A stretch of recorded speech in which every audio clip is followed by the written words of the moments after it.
Hey guys, this is Salamander Anagram with ReaktorTutorials.com, and in this video I'll talk about the difference between routers and selectors. This is something I get asked about pretty frequently, and the differences are pretty small, but they can have a noticeable effect on code, so it is important to learn. I'm going to use a macro called Event Watcher to illustrate the differences. If you don't have Event Watcher, you can download it from the Reaktor user library. It's by user Chris List. So I'm going to set up both the selector and the router with identical inputs here. And I'm just going to use some arbitrary knobs for the inputs and a simple slider to control which input is currently active. And first I'm just going to wire up the selector, and we'll look about how the selector responds to events at its inputs.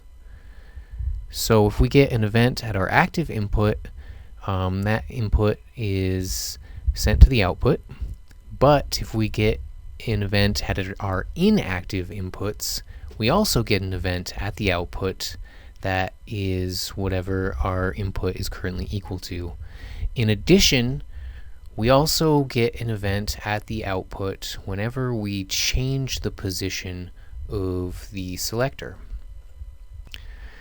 The router responds a little differently.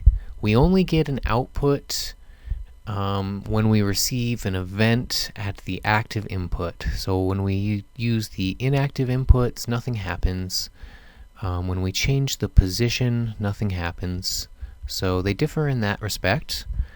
The two other ways in which they differ is that the router is event only. You cannot use it with audio.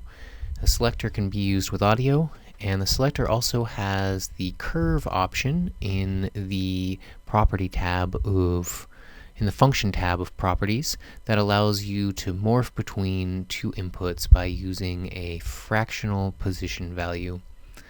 And that's the difference between a router and a selector.